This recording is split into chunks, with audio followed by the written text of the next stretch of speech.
Today we're examining the seemingly innocent phrase, "I'm so busy."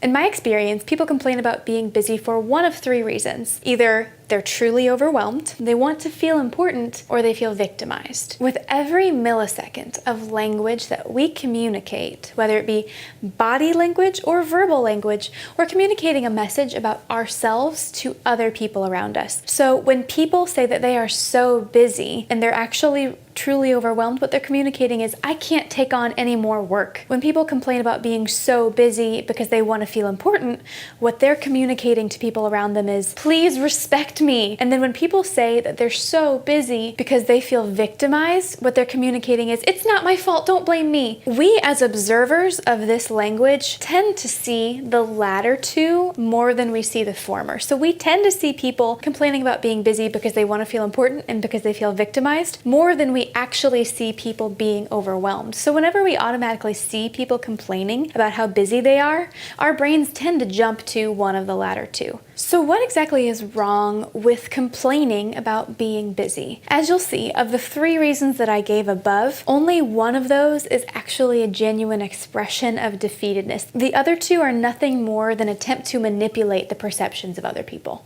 And like I said before, unfortunately, we tend to see the latter two play out in real life. So even if somebody is genuinely busy, genuinely overwhelmed by their workload, we tend to think that they're actually communicating one of the other two messages. If you are one of those people that proclaims on a daily basis how busy you are, I have a challenge for you. Are you ready? Let's do that again. A little less sass. Dang it! We want to be helpful. If you are one of those people who proclaims how busy you are on a daily basis, I have a challenge for you. Are you ready?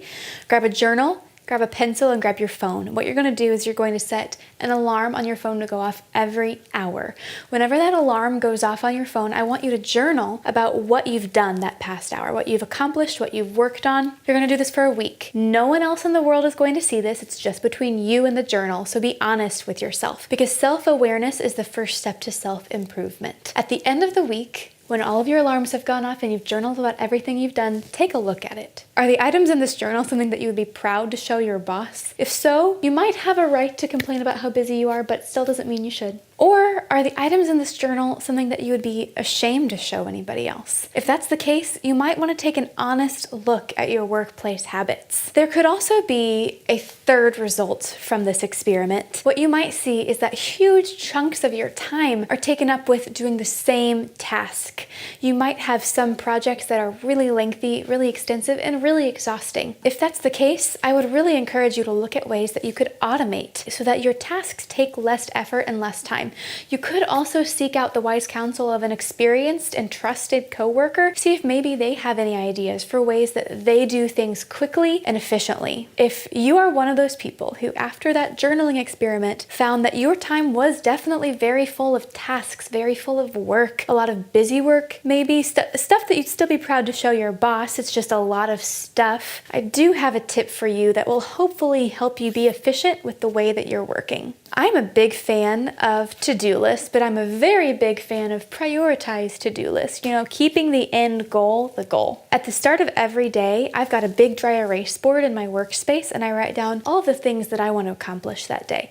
And if it's a really busy day, I rank them in order of 1 to 2 million, however many things I've got to do that day. So far, it has not been 2 million, but we'll see. And I rank them by the order that I want to do them, because I know what's most important to me. I know what I need to accomplish. I know what my purpose is in the workplace, and I want to make sure that the work that I do reflects that end goal. This brings us to my final point. Why do I think we should stop using the word busy in the workplace? Think about the company that you work for. Flawed though its perspective may be, it is still the organization that is paying you. And if you think about the work that you do from the perspective of the CEO, wouldn't you want the people that you are bringing on board to the company to work to the best of their ability to help the company succeed? Would you want people standing around the water cooler complaining about how busy they are while you're paying them $20 an hour? No, you want a thoroughbred who's going to do the most with the time that they've been given without complaining. Now step back. Stop thinking from the perspective of a CEO and instead think from the perspective of yourself, an employee. You are being paid to work. You are being paid to turn a profit. You are being paid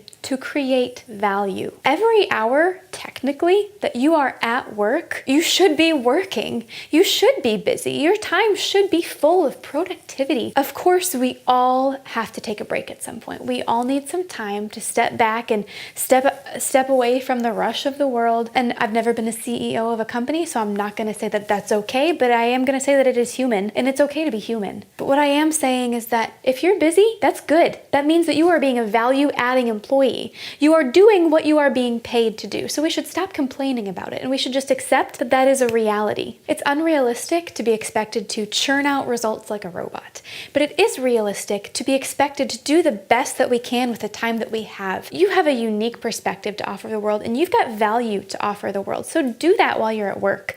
Take that time to create value.